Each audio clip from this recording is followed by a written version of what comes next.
Well. There's a whole lot of tea in the brew, but I did promise you that we would talk just a little bit more on Project Esther, because a whole lot of people are confused by the things that I had to say yesterday when I said basically it all boils down to one thing with Project Esther. Is Project 2025 directly sent to your local government spoon, which, by the way, is in Project 2025.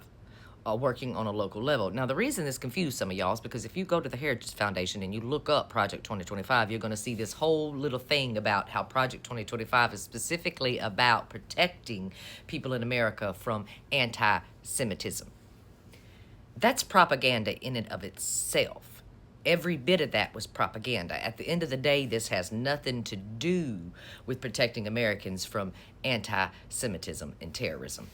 Nothing to do. I mean, let's just do a little bit of word association here for a second. Let me show you how I know that it's propaganda. Every little bit of it, and at the end of the day, it really has nothing to do with Palestine at all or anti-Semitism. Word association. If I said to you, name to me the most well-known and large group of individuals who are the most anti-Semitic that we've ever seen in our history. Nazis. Hitler and Nazis. That's right there. Anti-Semitism, Nazis. Anti-Semitism, Nazis. Correct? What if I said to you, what is the American Nazi Party? Christian nationalists? Christian nationalists. What is the Heritage Foundation? Christian nationalists. So you want me to believe that Christian nationalists, aka the American Nazi Party, is all of a sudden interested in protecting people from anti-Semitism and terrorism? That doesn't even make any goddamn sense, honey. Does it? Nazis are going to protect Jews? No. Because it really has nothing to do with that. It's a blueprint on what to do locally to take over the government, you see. It's a blueprint. It's a blueprint disguised in propaganda. We're already seeing part of the Project Esther blueprint is about coming after universities that they think are pro-Palestine and anti-Semitic because they're pro-Palestine, but anybody with common sense will tell you that what is going on in Gaza has nothing to do with Palestinians. It's a fight, supposedly, with Hamas that is not the Palestinian people. That's a terrorist organization, and the Palestinians are a culture of people. Okay. Just make sure we got that covered. So why put it in disguise as if we're trying to protect Americans from terrorism and anti-Semitism? Why use that disguise? I'll tell you. It's so simple to me to see. What did Project 2025 accomplish during the campaign cycle that blew your mind? What happened during Daddy's campaign that was really hard for you to grasp? Blacks for Trump and Latinos for Trump. It was hard to grasp. How they could convince Latinos to hate other Latinos. How they could convince blacks to blame other blacks for their setbacks instead of clearly the white man. They were really successful at that. Now, there's an issue within government that's been going on since the 60s. This one issue in government, usually always since the 60s, has bipartisan support. What in our government has had bipartisan support since the 60s? Israel. Anything that's pro-Israel manages to cross the party lines, doesn't it? But during the campaign, and when we warned about Project 2025, and then after the campaign, when they actually started enacting Project 2025, it became clear for some people to see that white nationalists and Nazis have taken over the government. So that would effectively push anybody who was pro-Israel out of the fucking way because they could not agree with that, correct? So how do you convince the people to have bipartisan support for you to get your goals accomplished and pushed through? You convince them that you are pro-Israel. That's what you do. You adopt that type of propaganda.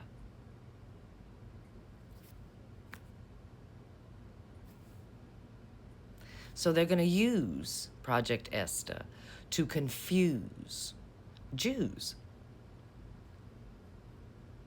Yes. It's not working out very well, though, because a whole lot of the Jewish community here in America sees very clearly dear, just like I do, that a Nazi is not going to protect you. That at the end of the day, it has nothing to do with anti-Semitism or Palestine. It's a blueprint. It's a working way to get bipartisan support. And that bipartisan money, that bipartisan support and pro-Israel money, like AIPAC and all of that, to start contributing to local elections. Local elections. So that they can eventually stack your local governments in such a way that they can take away a state's rights in the US of A.